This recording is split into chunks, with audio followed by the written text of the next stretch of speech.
الحمد للہ رب العالمین والصلاة والسلام علی سید المرسلین اما بعد فاعوذ باللہ من الشیطان الرجیم بسم اللہ الرحمن الرحیم۔ درود شریف کی فضیلت۔ سرکار مدینہ منورہ سردار مکہ مکرمہ صلی اللہ تعالیٰ علیہ وآلہ وسلم کا فرمان برکت نشان ہے، اے لوگو بے شک بروز قیامت اس کی دہشتوں اور حساب کتاب سے جلد نجات پانے والا شخص وہ ہوگا جس نے تم میں سے مجھ پر دنیا کے اندر باکثرت درود شریف پڑھا ہوگا۔ صلو علی الحبیب صلی اللہ تعالیٰ علی محمد صلی اللہ علیہ وسلم۔ شفاعت کے متعلق بیان۔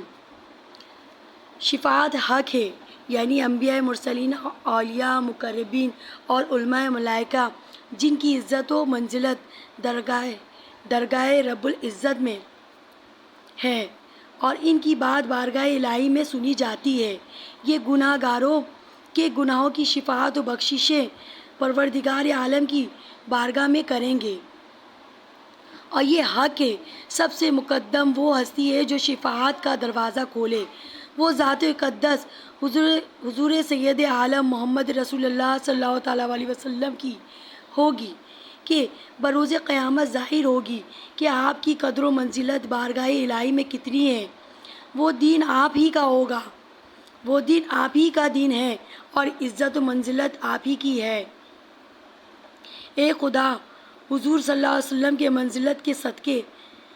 ہماری بخشش فرما، آمین۔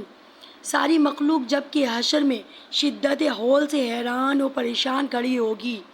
وہ شفاعت کے طلب میں سرگرداں پھریں گے تاکہ کوئی ان کی درد کا درماں بنے۔ چنانچہ سب سے پہلے آدم صفی اللہ علیہ السلام کی خدمت میں حاضر ہوں گے اور عرض کریں گے کہ آپ ہی تمام آدمیوں کے پدر محترم ہیں، آپ کو آپ کے پروردگار نے اپنے دست قدرت سے پیدا فرما کر بہشت میں جگہ عطا فرمائی اور تمام فرشتوں کا مسجود بنایا اور سارے اسما آپ کو سکھائیں، آپ ہماری شفاعت کیجیے۔ دیکھیے آج کتنا سخت دین ہے، آج کتنا سخت دین ہم پر آیا ہے۔ حضرت آدم صفی اللہ فرمائیں گے، اس مقام میں میرا کھڑا ہونا اور بارگاہ اعدایت میں دم مارنا میرا کام نہیں ہے۔ میں خود بھی اس شرمندگی میں ہوں کہ میں نے درخت کا پھل کھا کر فرمان الہی کا قطع کی ہے، میں اس کام کو انجام نہیں دے سکتا مگر حضرت نوح علیہ السلام سے ہو سکتا ہے۔ بس حضرت آدم نوح علیہ السلام کے حوالہ فرمائیں گے اور پھر حضرت نوح علیہ السلام کی خدمت میں حاضر ہوں گے اور حضرت نوح علیہ السلام حضرت ابراہیم علیہ السلام کی طرف بھیج دیں گے۔ حضرت ابراہیم علیہ السلام حضرت موسیٰ علیہ السلام اور حضرت موسیٰ علیہ السلام حضرت عیسیٰ علیہ السلام کی طرف بھیجیں گے۔ یہ تمام اول الازام رسول صلوات اللہ علیہ اجمعین اپنی اپنی لغزشوں کو یاد کر کے اظہار شرمندگی فرمائیں گے اور کوئی بھی اس مقام کی دہشت سے قدم بڑھانے کی جرت نہ کرے گا، یہاں تک کہ وہ سب حضور خاتم النبی سید الرسول شفیع روز محشر مکرم باخطاب اللہ تعالیٰ آپ کے سبب آپ کے اگلے اور پچھلے گناہوں کو معاف فرمائے صلی اللہ تعالیٰ علیہ وسلم کی بارگاہ بےکس پناہ میں حاضر آئیں گے اور اپنے حال پیشی خدمت کریں گے۔ پس آپ اٹھیں گے اور سر پر پردہ عزت و جلال میں حاضر ہوں گے اور اس مقام محبوب پر سرفراز ہوں گے جس کا وعدہ دنیا میں آپ کو عنقریب آپ کو آپ کا رب مقام محبوب پر معبوس فرمائے گا کا مژدہ عنایت فرمایا۔ آپ کے سوا کسی کو بھی ممکن نہ ہوگا کہ اس جگہ کھڑا ہو سکے۔ آپ وہاں پہنچ کر سر مبارک سجدے میں رکھیں گے، حکم رب ہوگا سر کو اٹھائیے، جو چاہیں مانگیے اور جو کہیں گے سنی جائے گی۔ پھر آپ اپنا سر مبارک اٹھا کر اس زبان میں جو اس وقت رب العزت آپ کو سکھائے گا، رب تبارک تعالیٰ کی حمد و ثنا کریں گے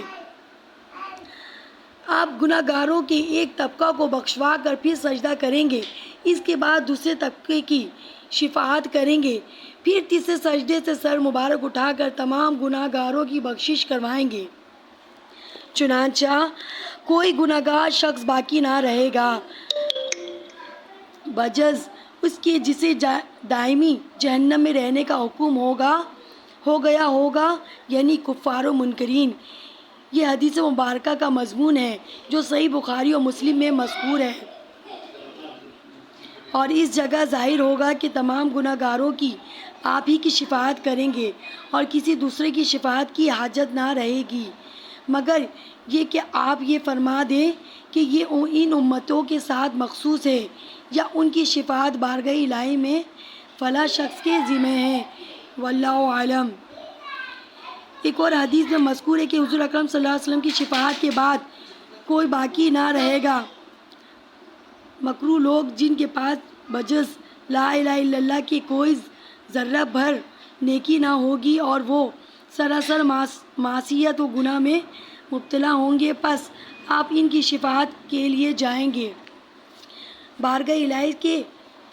الہی سے حکم ہوگا، اے محمد یہ میرے ساتھ خاص ہے، ان کی مغفرت میں خود ہی کروں گا اور انہیں آتش دوزخ سے نجات دوں گا، غرض کہ وہ دن آپ ہی کا دن ہوگا، وہ جگہ آپ ہی کی جگہ اور وہ مقام آپ ہی کا مقام، اور وہاں بات آپ ہی کی بات ہوگی اور آپ خدا کے مہمان ہوں گے۔ اور دوسرے تمام آپ کی تفعیلی قرآن مجید میں آپ کو فرمایا، اور بے شک قریب ہے کہ تمہارا رب تمہیں اتنا دے گا کہ تم راضی ہو جاؤ گے، یعنی اے محمد، اے میرے محبوب، میرے بندہ خاص، میں تمہیں اتنی نعمت اور رحمت سے سرفراز کروں گا کہ تم مجھ سے راضی ہو جاؤ گے اور تمہارے دل کی کوئی آرزو نہ توڑی جائے گی۔ اے محمد، ساری مخلوق میری رضا کے طلبگار ہیں اور میں تمہاری رضا چاہوں گا۔ حضور صلی اللہ علیہ وسلم فرماتے ہیں کہ میں اس وقت تک راضی نہ ہوں گا جب تک میرا ایک ایک امتی نہ بخشا جائے گا۔ علماء فرماتے ہیں کہ ترجمہ، اللہ کی رحمت سے نا امید نہ ہو، بے شک اللہ تعالیٰ سب گناہ بخش دیتا ہے۔ یہ حضور کی امت کے ساتھ خاص ہے، اور حضرت نوح علیہ السلام کی قوم کے لیے یہ خطاب فرمایا